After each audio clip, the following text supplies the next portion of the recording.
Hello dear friends, welcome है आप सभी का तनु क्लासेस आर्ट को में। तो आज के इस क्लास में हम लोग स्टार्ट करने जा रहे हैं इकोनॉमिक्स यानी अर्थशास्त्र का फर्स्ट चैप्टर, जिसका नाम है परिचय। ठीक है, यानी इकोनॉमिक्स का दो पार्ट है। आप लोग सिलेबस देखे हैं। टोटल आप जो चैप्टर है इसमें टोटल 12 चैप्टर है। पार्ट वन में 6 चैप्टर, पार्ट टू में 6 चैप्टर। ठीक है, तो पार्ट वन जिसका नाम है व्यष्टि अर्थशास्त्र माइक्रो इकोनॉमिक्स, उसी का आज हम लोग चैप्टर फर्स्ट यानी परिचय स्टार्ट करने जा रहे हैं। और इस चैप्टर के अंतर्गत जितने सारे इंपोर्टेंट थ्योरी हैं, जितने भी टॉपिक हैं, सभी टॉपिक को, सभी थ्योरी को हम लोग पढ़ेंगे। कोई भी टॉपिक, कोई भी थ्योरी आपका नहीं छूटेगा। ठीक है, इस क्लास को करने के बाद आप फिर ये क्या कहता है, आपको बुक पढ़ने की जरूरत नहीं है। फिर अगर आप बुक पढ़ते हैं तो आपका एक तरह से टाइम वेस्ट होगा। यहाँ जितने भी पॉइंट हम बताएंगे, जितने भी चीज हम बताएंगे, इसको याद रखने का प्रयास करना है। इससे बाहर आपका इस चैप्टर से क्वेश्चन नहीं पूछा जाएगा। ठीक है, इस चैप्टर से जो बोर्ड एग्जाम में क्वेश्चन आते हैं तो इससे बाहर आपका नहीं आएगा, इससे बाहर आपको बोर्ड एग्जाम में नहीं पूछा जाएगा। ठीक है, इसलिए मेरी बातों को ध्यान से सुननी है और सभी बातों को याद रखने का प्रयास करना है।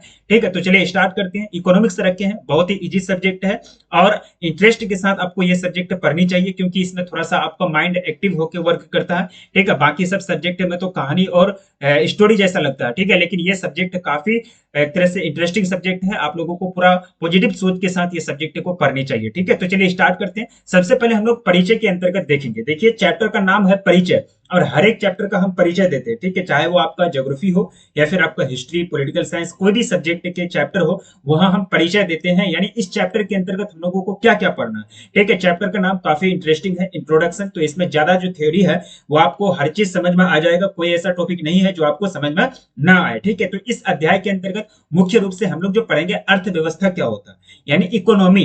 एक होता है इकोनॉमिक्स, एक होता है इकोनॉमी। ठीक है, यानी अर्थव्यवस्था और अर्थशास्त्र दोनों में अंतर है। अंतर अभी स्पष्ट करेंगे हम लोग, अंतर को अभी समझेंगे। ठीक है, व्यष्टि तथा समष्टि अर्थशास्त्र क्या है, इसमें क्या अंतर है, एडम स्मिथ कौन है, अर्थव्यवस्था के कितने प्रकार हैं, आर्थिक क्रिया क्या है, उसके बाद अर्थव्यवस्था की केंद्रीय समस्या क्या होता है, संसाधनों का विनिधान कैसे किया जाता है, उत्पादन संभावना वक्र क्या होता है, अवसर लागत, समष्टि अर्थशास्त्र के अध्ययन के महत्वपूर्ण प्रश्न क्या क्या होते हैं, चयन की समस्या जो होती है, ये सारा चीज का हम लोग एक्सप्लेनेशन करेंगे इस चैप्टर के अंतर्गत, इस अध्याय के अंतर्गत। ठीक है, तो आपको धैर्य बना के रखनी है। तो चलिए स्टार्ट करते हैं, टॉपिक पर आते हैं। सबसे पहले आप ये जानिए, आप क्या रखे हैं, अर्थशास्त्र रखे हैं। ठीक है, तो अर्थशास्त्र और अर्थव्यवस्था में अंतर होता है। तो पहले हम लोग देखेंगे अर्थव्यवस्था को, यानी इकोनॉमी। सिंपल सी बात है, देश में जो जितने भी व्यापार होते हैं, तो ये एक सिस्टम है ना। देश में जो व्यापार होते हैं ये एक सिस्टम है। एक मतलब खरीदने वाला होता है, फिर कोई बेचने वाला होता है, कोई बनाने वाला होता है, कोई बैंक का काम करता है, कोई मतलब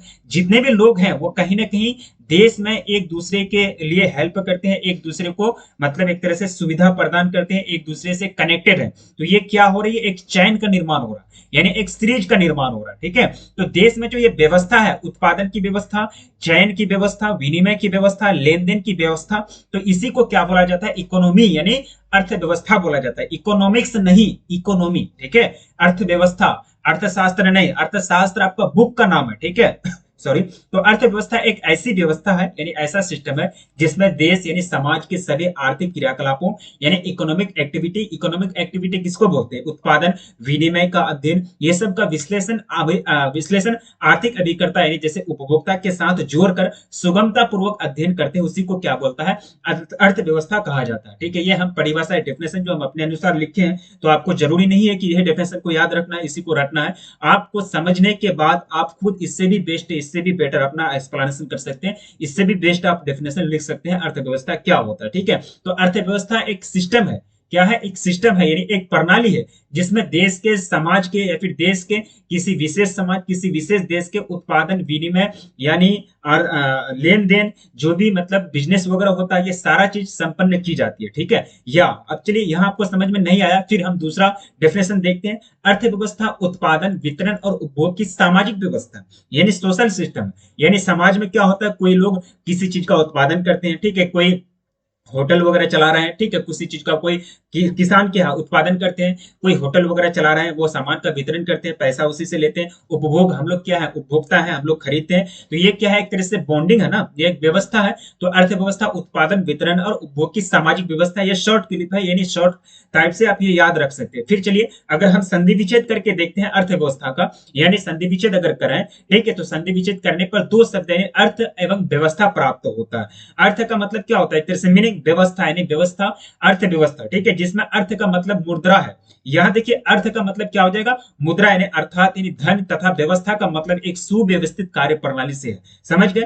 ठीक है, तो अर्थव्यवस्था का कितना डेफिनेशन, तो दो डेफिनेशन हम बताए, तो अर्थव्यवस्था समझ गए, अर्थव्यवस्था क्या होता है। अब चलिए आगे आपका टॉपिक है, यहाँ देखिए आपका ये ऑफिशियल नंबर है, ठीक है, ये जो आपका कोई भी एडमिशन लेना चाहेंगे तो आप कॉल कर सकते हैं, आपका लॉन्च हो रहा है ये कुछ ही दिन में, ये 2-3 दिन में आपका सारा चीज फिनिश कर दिया जाएगा, आपको टेलीग्राम में इन्फॉर्म कर दी जाएगी, ये नंबर को आप लोग नोट रखिए, जो भी चीज प्रॉब्लम हो इसमें व्हाट्सएप कीजिएगा, ठीक है, मैसेज करना है, कॉल नहीं कीजिएगा, क्योंकि कॉल इतना रिसीव करने का टाइम नहीं हो पाता है, ठीक है, तो व्हाट्सएप कीजिएगा, हम आपको मैसेज का रिप्लाई दे देंगे 3 to 4 आवर के अंदर, ठीक है। चलिए नेक्स्ट आपका पॉइंट क्या है कि व्यष्टि अर्थशास्त्र, आप समझ गए ना कि अर्थव्यवस्था क्या होता है। अर्थशास्त्र का मतलब होता है किताब, शास्त्र का मतलब क्या होता है, किताब, यानी आपके पास कितना अर्थशास्त्र है, दो है, यानी अर्थशास्त्र की दो ब्रांच है, दो बुक है, पहला बुक का नाम है व्यष्टि अर्थशास्त्र, दूसरा नाम है समष्टि अर्थशास्त्र। अब देखिए यहाँ आपको कंफ्यूजन नहीं होना है, अर्थव्यवस्था का मतलब होता है सिस्टम यानी प्रणाली, और अर्थशास्त्र का मतलब होता है वैसा किताब, वैसा शास्त्र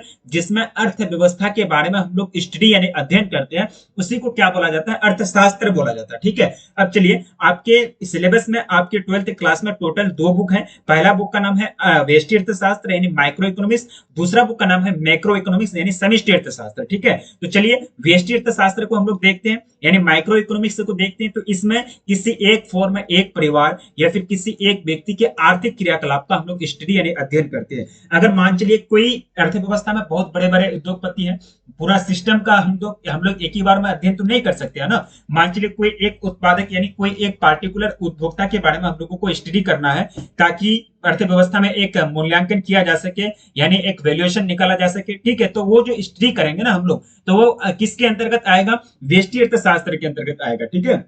यानी कहने का मतलब ये हुआ कि व्यष्टि अर्थशास्त्र जो है ना, ये छोटे छोटे टॉपिक का अध्ययन कराता है, ठीक है, यानी आर्थिक क्रियाकलाप, जैसे कि एक फॉर्म है, यानी फिर एक कंपनी या फिर एक परिवार का आय कितना होता है, इनकम कितना होता है, कितना खर्च करता है, एक व्यक्ति का आय कितना होता है, कितना कमाता है, कितना खर्च करता है, ये सारा चीज का जो हम लोग स्टडी करेंगे वो आपका व्यष्टि अर्थशास्त्र में होगा, ठीक है। अब चलिए नेक्स्ट आपका पॉइंट है कि व्यष्टि अर्थशास्त्र को सूक्ष्म अर्थशास्त्र कहते हैं। माइक्रो का मतलब ही होता है सूक्ष्म, माइक्रो का मतलब क्या होता है, सूक्ष्म यानी छोटा, तो छोटा शास्त्र है तो छोटा चीज का ना अध्ययन करेंगे, ठीक है, छोटा है तो छोटा ही चीज का ना इसमें स्टडी किया जाएगा। यानी फॉर्म क्या है, छोटा है, बड़े बड़े पूरे देश में, पूरे देश में अर्थव्यवस्था, पूरे देश की अर्थव्यवस्था में एक फॉर्म की अगर बात करें तो वो छोटा है ना, यानी पूरे देश का फॉर्म है, जितने भी फॉर्म है बड़े बड़े फॉर्म है, एक फॉर्म का अगर स्टडी करेंगे तो वो छोटा एक यूनिट है, ठीक है। एक परिवार का अध्ययन करेंगे तो वो एक यूनिट है, देश में हजारों करोड़ों परिवार है, अगर एक परिवार का हम अगर कंपेरिजन करेंगे तो एक परिवार पूरे देश के परिवार के सामने एक छोटा है, यानी सूक्ष्म है, तो व्यष्टि का मतलब ही होता है सूक्ष्म, ठीक है। तो व्यष्टि अर्थशास्त्र को सूक्ष्म अर्थशास्त्र यानी माइक्रो इकोनॉमिक्स भी कहा जाता है। अब देखिए दूसरी बड़ी बात, ऑप्शन में कभी ऑब्जेक्टिव में पूछा जाता है कि व्यष्टि अर्थशास्त्र को कीमत सिद्धांत या फिर मूल सिद्धांत के नाम से भी जाना जाता है, क्योंकि किसी भी चीज की जो कीमत जो फिक्स होती है ना, वो आपके व्यष्टि अर्थशास्त्र के अंतर्गत इसका हम लोग स्टडी करते हैं, ठीक है। तो कीमत सिद्धांत या फिर मूल सिद्धांत के नाम से भी जाना जाता है, ठीक है। नेक्स्ट आपका पॉइंट ये या व्यष्टि अर्थशास्त्र में व्यक्तिगत यानी इंडिविजुअली, ठीक है, इकाई के आर्थिक संचालन अथवा व्यवहार का पूर्ण रूप से अध्ययन किया जाता है, जैसे एक उपभोक्ता यानी एक फॉर्म या फिर एक कस्टमर, ठीक है, समझ गए ना। एक पॉइंट सिंपल सी बात है कि अर्थव्यवस्था में जाएंगे, कोई एक पार्टिकुलर फॉर्म का, कोई एक पार्टिकुलर उपभोक्ता का अगर हम लोग स्टडी करेंगे तो वो आपका व्यष्टि अर्थशास्त्र में हो जाएगा, ठीक है। अब चलिए आपका क्या है, समष्टि अर्थशास्त्र, ठीक है। समष्टि अर्थशास्त्र क्या है, मैक्रो इकोनॉमिक्स, यहाँ देखिए मैक्रो है और वह माइक्रो है, मतलब ए और आई का डिफरेंस है वनली, ठीक है। यहाँ क्या है, माइक्रो का मतलब होता है छोटा, मैक्रो का मतलब होता है बड़ा, माइक्रो का मतलब होता है समष्टि यानी बड़ा, और मैक्रो का मतलब होता है समष्टि यानी बड़ा, और माइक्रो का मतलब होता है छोटा यानी सूक्ष्म, ठीक है, समझ गए। ए और आई का डिफरेंस है, देख सकते हैं आप लोग, ठीक है, स्पेलिंग में आप लोग मिस्टेक नहीं करेंगे, नहीं तो फिर मीनिंग बदल जाएगा, ठीक है। अब चलिए नेक्स्ट आपका पॉइंट है समष्टि अर्थशास्त्र के बारे में, है ना। तो समष्टि अर्थशास्त्र का मतलब ही होता है बड़ा, मैक्रो का मतलब क्या होता है, बड़ा, यानी तो समष्टि अर्थशास्त्र आप समझ जाइए कि देश के जितने भी बड़े बड़े उद्योगपति हैं या फिर बड़े बड़े जो बड़े लेवल पर जो जितने भी फैक्टर हैं, जैसे कि जीडीपी हो गया, एनएनपी, जीएनपी, ये सारे चीज का अगर हम लोग स्टडी करेंगे ना, तो वो आपका समष्टि अर्थशास्त्र में मैक्रो इकोनॉमिक्स में आएगा, ठीक है। तो इसमें संपूर्ण अर्थव्यवस्था के बड़े स्तर पर आर्थिक समूह के व्यवहार का, एक्टिविटी का अध्ययन किया जाता है, ठीक है। जैसे कि एग्जाम्पल के रूप में लिया गया है एनआई यानी राष्ट्रीय आय का अगर हम लोग अध्ययन करेंगे या फिर विश्लेषण करना चाहेंगे कि देश की राष्ट्रीय आय कितनी है, इसके बारे में अगर हम लोग जानकारी प्राप्त करना चाहेंगे ना, तो वो हम लोगों को समष्टि अर्थशास्त्र में मिलेगा, ठीक है, क्योंकि समष्टि अर्थशास्त्र का सेकंड चैप्टर का नाम ही आपका राष्ट्रीय आय का लेखांकन, ठीक है, राष्ट्रीय आय का लेखांकन समष्टि अर्थशास्त्र का सेकंड चैप्टर का नाम है, दूसरा चैप्टर का नाम है। कुल निर्गत यानी टोटल आउटपुट देश का कितना है, अध्ययन या संपूर्ण संसाधनों का अर्थव्यवस्था में कुशलतापूर्वक प्रयोग के बारे में हम लोग इसमें स्टडी करते हैं समष्टि अर्थशास्त्र में, ठीक है। चलिए हम लोग समष्टि अर्थशास्त्र समझ गए और व्यष्टि अर्थशास्त्र भी समझ गए, लेकिन फिर डिफरेंस है क्या इसमें, ठीक है। चलिए डिफरेंस जो पूछा जाता है बोर्ड एग्जाम आपका 5 मार्क्स का पूछा जाता है, कितना मार्क्स का, 5 मार्क्स का आपको डिफरेंस पूछा जाएगा बोर्ड एग्जाम में, अंतर पूछा जाएगा, बताइए व्यष्टि अर्थशास्त्र और समष्टि अर्थशास्त्र में क्या अंतर है, क्या डिफिनेशन है, इसका सत्यापन करें, इसमें अंतर स्पष्ट करें। तो आपका 5 मार्क्स का क्वेश्चन रहता है, तो आप डील करेंगे, आराम से डील करेंगे, क्योंकि यहां हम अभी बताने जा रहे हैं आपको, ठीक है। चलिए एक तरफ हम क्या रखे हैं, व्यष्टि अर्थशास्त्र, दूसरी तरफ आपका है समष्टि अर्थशास्त्र, ठीक है। तो सबसे फर्स्ट पॉइंट हमको ये कहता है कि व्यष्टि अर्थशास्त्र अर्थव्यवस्था की एक इकाई का अध्ययन करता है। सही बात, डेफिनेशन में आपने अभी यही पढ़ा कि एक इकाई, एक यूनिट का या फिर एक पार्टिकुलर फॉर्म का, एक पार्टिकुलर उपभोक्ता का अध्ययन करता है, तो वो आपके व्यष्टि अर्थशास्त्र के अंतर्गत होगा, ठीक है। अब देखिए समष्टि अर्थशास्त्र, तो समष्टि अर्थशास्त्र संपूर्ण अर्थव्यवस्था का अध्ययन करता है, जैसे कि एनआई का हो गया। एनआई क्या है, नेशनल इनकम की मतलब नेशनल इनकम का कैलकुलेशन कब किया जा सकता है, जब पूरे देश के अर्थव्यवस्था की अर्थव्यवस्था से रिकॉर्ड निकाला जाएगा, पूरे देश के अर्थव्यवस्था में एक तरह से अर्थव्यवस्था को आंका जाएगा, ठीक है, तभी वहां एनआई निकालना पॉसिबल है, अन्यथा पॉसिबल नहीं है, ठीक है। तो एनआई जो हो गया, जीएनपी, जीडीपी, एनएनपी, उसके बाद हो जाएगा बहुत सारे जो मेन टॉपिक हैं वो आपके किसके अंतर्गत आएंगे, समष्टि अर्थशास्त्र के अंतर्गत आएंगे, ठीक है। अब चलिए नेक्स्ट पॉइंट बी आपको कह रहा कि व्यष्टि अर्थशास्त्र का विश्लेषण अपेक्षाकृत आसान होता है, इसमें बाकी क्षेत्र को सामान्य मान लिया जाता है, ठीक है। कहने का मतलब ये हुआ कि व्यष्टि अर्थशास्त्र ने माइक्रो इकोनॉमिक्स जो है ना, इसमें कोई भी टॉपिक का अगर आप स्टडी करते हैं तो उसको मतलब आसान होता है, इतना स्टडी करना आसान होता है। जैसे कि आप परिवार के बारे में अगर पढ़ना चाहेंगे कि परिवार कितना कमा रहा है, कितना खा रहा है, या फिर कितना मतलब खर्च कर रहा है, ठीक है, तो वो स्टडी करना आपका आसान होगा। लेकिन आप समष्टि अर्थशास्त्र में अगर बड़े बड़े टॉपिक का अध्ययन करना चाहेंगे, क्या नेशनल इनकम निकालना आसान बात है? नहीं, बहुत सारे डेटा इंक्लूड करने पड़ते हैं, बहुत सारे डेटा को इकट्ठा करना पड़ता है, बहुत सारे जानकारी को इकट्ठा करना पड़ता है, पूरे देश की जनसंख्या की आय को जानना पड़ता है, तब वहां क्या निकाला जाता है, नेशनल इनकम निकाला जाता है। तो ये बहुत जटिल प्रोसेस है, ये कॉम्प्लेक्स प्रोसेस है, ये आसान नहीं है। लेकिन एक परिवार की अगर हम आय की गणना करेंगे तो सिंपल है, जाएंगे घर में पूछ लेंगे या फिर उसका डेटा निकाल लेंगे, कहाँ कौन क्या करता है, कितना सैलरी है, कितना किसका सैलरी है, तो आराम से पता चल जाएगा, जो आपके व्यष्टि अर्थशास्त्र के अंतर्गत है। इसलिए व्यष्टि अर्थशास्त्र का विश्लेषण अपेक्षाकृत आसान होता है, इसमें बाकी क्षेत्र को जनरलाइज कर दिया जाता है, सामान्य मान लिया जाता है, ठीक है। अब चलिए समष्टि अर्थशास्त्र का अध्ययन विश्लेषण जटिल प्रक्रिया है, कहा मैंने अभी जस्ट आपको एग्जांपल दिया। परिवार के बारे में अध्ययन हम लोग व्यष्टि अर्थशास्त्र में करते हैं, और पूरे देश की अर्थव्यवस्था का जो अध्ययन करते हैं वो आपके समष्टि अर्थशास्त्र के अंतर्गत करते हैं, ठीक है। परिवार का अगर हम लोगों को अगर आय जानना हो तो हम लोग क्या करेंगे, परिवार के इनकम ऑफ सोर्स हमको पता चल जाएगा, फोन करेंगे, कॉल करेंगे, उसके घर में विजिट करेंगे तो पता चल जाएगा। लेकिन अगर पूरे देश की इनकम जानना हो तो फिर यह आसान नहीं है, ये बहुत जटिल प्रोसेस है, ठीक है। अब चलिए थर्ड पॉइंट आपका क्या कह रहा है कि व्यष्टि अर्थशास्त्र की केंद्रीय समस्या कीमत निर्धारण है, यानी व्यष्टि अर्थशास्त्र में जो मेन प्रॉब्लम है, केंद्रीय समस्या, तो वो आपका कीमत निर्धारण है। किसी भी चीज या फिर किसी भी सेवा या फिर किसी भी वस्तु का कीमत निर्धारण इसमें एक तरह से मेन समस्या माना गया है व्यष्टि अर्थशास्त्र में, ठीक है। अब चलिए समष्टि अर्थशास्त्र का जो मुख्य समस्या है, रोजगार और उत्पादन का निर्धारण, यानी व्यष्टि अर्थशास्त्र सिंपल है कि किसी भी चीज को बनाओ, ये तो इसको बनाया बनाया हुआ मिलता है कि प्रोडक्ट आया मार्केट में, ठीक है, उनका डिमांड कितना है, उनकी मतलब एक तरह से सप्लाई कितनी है, तो वो दोनों के बीच सामंजस्य बैठा करके उनका प्राइस फिक्स किया जाता है, कीमत फिक्स किया जाता है। जो छोटी मोटी एक समस्या है व्यष्टि अर्थशास्त्र के लिए, लेकिन बहुत बड़ा समस्या है समष्टि अर्थशास्त्र को, क्योंकि इनको देश के लेवल पर रोजगार का सृजन करना है, उत्पादन स्तर को बढ़ाना है, ठीक है। तो समष्टि अर्थशास्त्र का मुख्य समस्या यही है कि रोजगार और उत्पादन का निर्धारण करना, ये जल्दी नहीं हो पाता है समष्टि अर्थशास्त्र में, ठीक है। अब चलिए अगला पॉइंट है कि व्यष्टि अर्थशास्त्र पूर्ण रोजगार की मान्यता पर आधारित है, यानी इसमें संपूर्ण रोजगार की मान्यता पर आधारित है, और समष्टि अर्थशास्त्र अपूर्ण रोजगार की मान्यता पर आधारित है। तो टोटल कितना पॉइंट बताए हम, 4 पॉइंट बताए। अंतर आप कर सकते हैं, बिल्कुल कर सकते हैं, आप अगर याद रखेंगे, ठीक है, तो अच्छा से लिख पाएंगे, याद नहीं रखेंगे तो कुछ भी लिख करके आ जाएंगे, ठीक है। नजर पड़ गया तो फिर आपका कॉपी मतलब वही मतलब नंबर फिर छटेंगे, इसलिए आप लोग अच्छे से याद रखिए, जो भी चीज यहाँ पढ़ाई जा रही है उसको याद रखने का प्रयास कीजिए, ठीक है। अब चलिए नेक्स्ट आपका पॉइंट है फुल एम्प्लॉयमेंट क्या होता है, यानी पूर्ण रोजगार क्या होती है। सिंपल सी बात है। मैंने आपको यहाँ बताया कि व्यष्टि अर्थशास्त्र पूर्ण रोजगार की मान्यता पर आधारित है। तो पूर्ण रोजगार की स्थिति एक स्थिति है, यानी एक सिचुएशन है। यानी पूर्ण रोजगार एक ऐसी स्थिति है, ऐसी स्थिति को संदर्भित करता है, यानी दर्शाता है जिसमें हर सक्षम या फिर इच्छुक व्यक्ति मजदूरी की प्रचलित दर पर कार्य करने के लिए तैयार रहता है। कहने का मतलब यह हुआ कि देश की अर्थव्यवस्था में जितने भी लोग हैं, अगर वो लोगों को पूर्ण रोजगार मिल जाए, उनके इच्छा के अनुसार, उनके मतलब मन चाह के अनुसार, उनकी मतलब एक तरह से इच्छुक जो चाहते हैं काम करने के लिए वो काम मिल जाए, और जो उनका सैलरी होना चाहिए वो सैलरी उनको मिल जाए, वो मजदूरी उनको मिल जाए हर एक व्यक्ति को, तब वो क्या कहलाएगा, उस स्थिति में हम कहेंगे कि देश में पूर्ण रोजगार की स्थिति है, यानी देश की अर्थव्यवस्था में पूर्ण रोजगार की स्थिति है। तो ये चीज अब समझ गए पूर्ण रोजगार की स्थिति क्या होता है। अब चलिए, लेकिन पूर्ण रोजगार की स्थिति तो कभी इंडिया में हो नहीं पाएगा, क्योंकि देश इतना पिछड़ रहा है। ठीक है, कोई भी पार्टी हो, चाहे वो कांग्रेस की पार्टी हो या फिर कोई भी सेंट्रल गवर्नमेंट में कोई भी पार्टी रह चुकी हो, तो कहीं ना कहीं हमारे देश जो है अर्थव्यवस्था में जितना तेजी से रफ्तार से आगे बढ़ना चाहिए, उतना तेजी से रफ्तार से आगे हम लोग नहीं बढ़ पा रहे हैं। ठीक है, चाहे वो किसी भी सरकार हो, कोई भी सरकार हो। ठीक है, अब चलिए नेक्स्ट पॉइंट आपका स्क्रीन पर क्या करा है, एडम स्मिथ के बारे में। ठीक है, तो एडम स्मिथ देखिए, इनके बारे में आपको पढ़ना है। क्यों?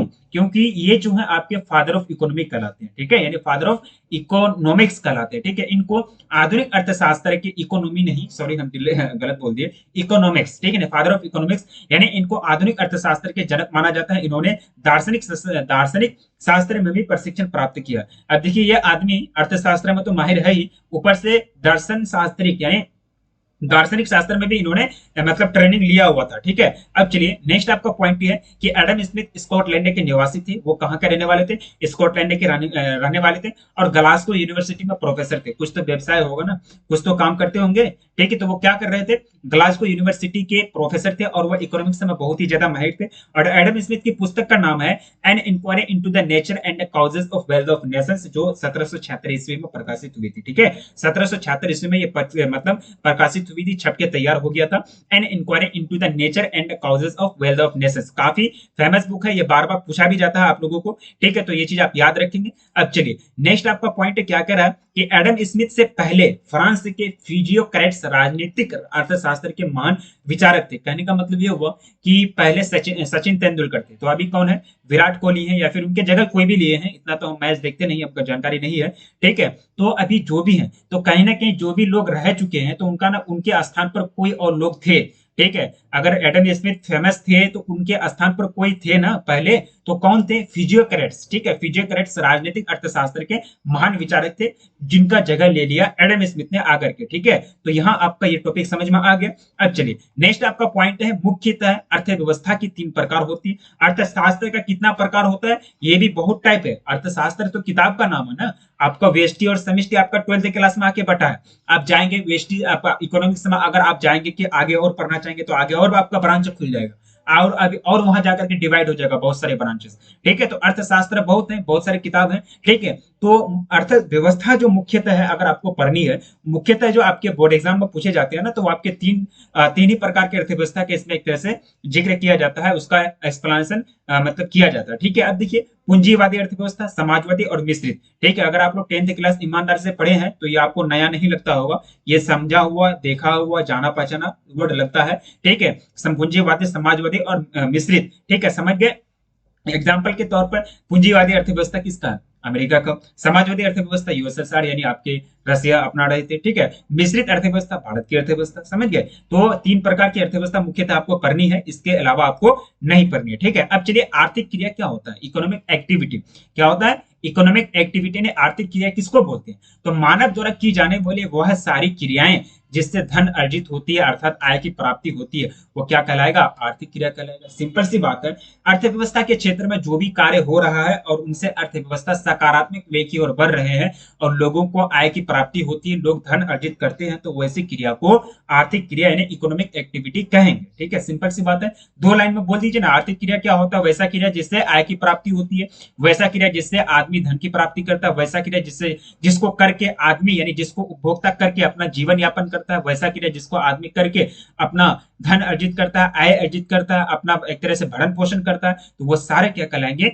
आर्थिक क्रिया कहलाएंगे। ठीक है, सिंपल सी बात है, जिस क्रिया से हमको इनकम मिलेगा वो आपका आर्थिक क्रिया कहलाएगा, लेकिन कोई गलत काम नहीं होना चाहिए, स्मगलिंग वगैरह नहीं होना चाहिए, तो आर्थिक क्रिया नहीं होगा, वो एक तरह से स्मगलिंग वर्क कहलाएगा। ठीक है, आइडियल आपको स्टूडेंट हमेशा पॉजिटिव वे में किसी भी चीज का डेफिनेशन देनी है। अगर आप कहेंगे कि सर बहुत सारे तो इलीगल वर्क भी होते हैं, उससे भी मतलब इनकम होता है, तो इलीगल वर्क है ना, तो आप इकोनॉमिक्स में किताब में के अनुसार आपको डेफिनेशन देना है। ठीक है, यानी अब स्मगलिंग का कार्य होता है, बहुत सारे लोग स्मगलिंग करते हैं। ठीक है, तरह तरह के माल का इधर से उधर सप्लाई करते हैं, गन का सप्लाई करते हैं, तो उससे भी इनकम होता है, तो वो आर्थिक क्रिया नहीं कहलाएगा, उनको आर्थिक क्रिया में नहीं दर्शाया जाएगा, क्योंकि उससे जो प्राप्त इनकम है, यानी उससे जो प्राप्त स्मगलिंग के जितने सारे इनकम होते हैं, जितने भी पैसे होते हैं, वो कभी भी जीडीपी में, एनआई में जोड़ा नहीं जाता, नेशनल इनकम में जोड़ा नहीं जाता। ठीक है, समझ गए। अब चलिए नेक्स्ट आपका पॉइंट क्या कहलाएगा, जैसे कि कृषि कार्य हो गए। ठीक है, आप देखिए कृषि कार्य क्या है, आर्थिक क्रिया है, क्योंकि इससे हम लोगों को क्या मिलता है, किसान को आय की प्राप्ति होती है। ठीक है, नेक्स्ट आपका पॉइंट है, ठीक है, नेक्स्ट आपका पॉइंट क्या है, आर्थिक समस्या। ठीक है, आर्थिक समस्या के अंतर्गत हम लोगों को पढ़नी है कि आर्थिक समस्या क्या होता है, इकोनॉमिक प्रॉब्लम, समस्या ही समस्या। आर्थिक समस्या के अगर बारे में बात की जाए, जितना गिनाना चाहेंगे कम होगा, बहुत सारे समस्याएं हैं हमारे देश में, खास करके आर्थिक समस्या क्या होता है, चलिए हम लोग देखते हैं। असीमित आवश्यकता, असीमित आवश्यकता, सीमित साधनों और उनके वैकल्पिक प्रयोग के कारण उत्पन्न चयन की समस्या ही क्या है, आर्थिक समस्या। सिंपल सी बात है, आपके सामने पैसे कम हैं, ठीक है, आपका आवश्यकता ज्यादा है, कोई लिमिट ही नहीं है, बहुत ज्यादा जरूरी है, एक काम नहीं है, हजारों काम है, और पैसा क्या है, सीमित में है, यानी संसाधन आपके पास लिमिट में।